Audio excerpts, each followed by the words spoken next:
Introduction. Earth is known as the blue planet because of abundance of water on its surface. In fact, 70% of Earth's surface is covered by water.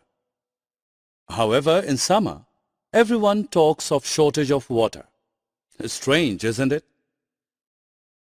What is even more strange is a couple of months later during monsoon, we talk of floods. In this lesson, we will learn about the effects of droughts and floods on Earth. We will also learn the ways to overcome these problems. Have you ever wondered where the rain and snow goes after reaching Earth? Rainwater flows as streams.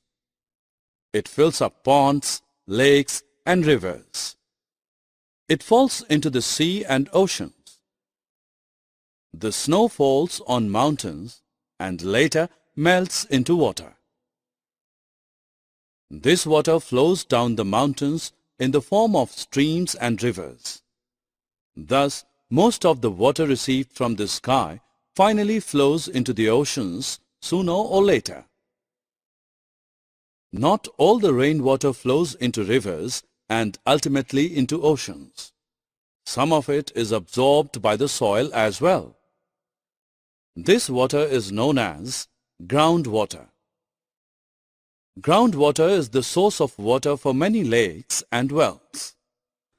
Hand pumps and tube wells tap this source to provide water for consumption. However, overuse of groundwater has led to its depletion.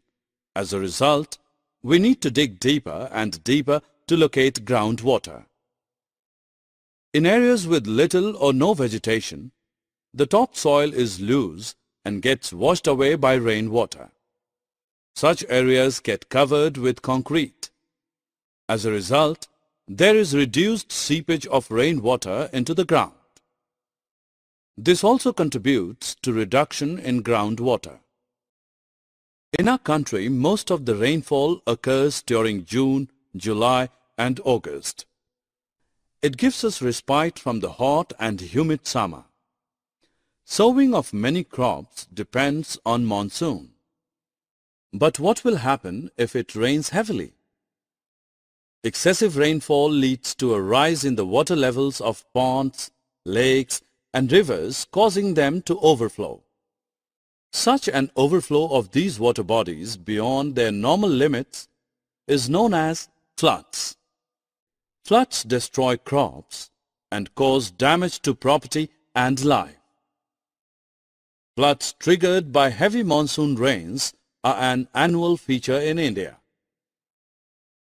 Have you ever thought what will happen if it does not rain for a very long period?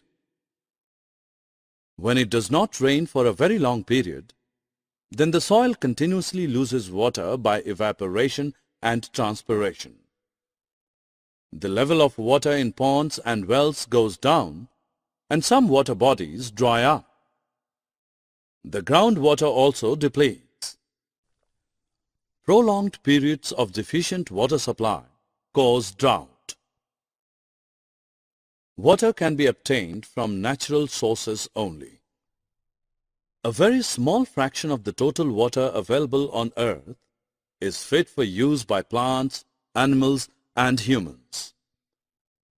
The demand for usable water is increasing with rising population. As a result, the shortage of water is acute in various parts of the world. The scarcity is only likely to worsen in the coming years. So, we as responsible inhabitants of Mother Earth must conserve water and use it judiciously.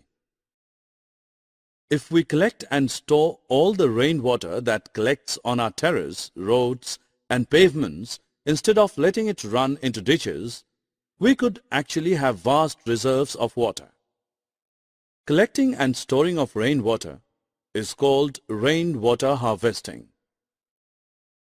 The following are the techniques of rainwater harvesting. The rainwater is collected from the rooftop in a storage tank through pipes to be used later for various purposes. Alternately, Instead of collecting the rainwater in a tank, the pipes can carry the rainwater to a pit dug in the ground.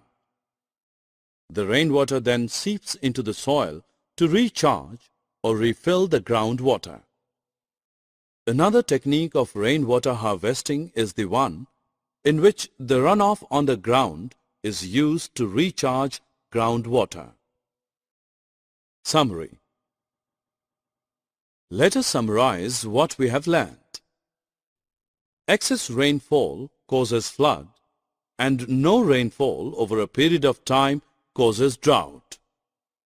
The amount of usable water on earth is limited, so it needs to be used wisely.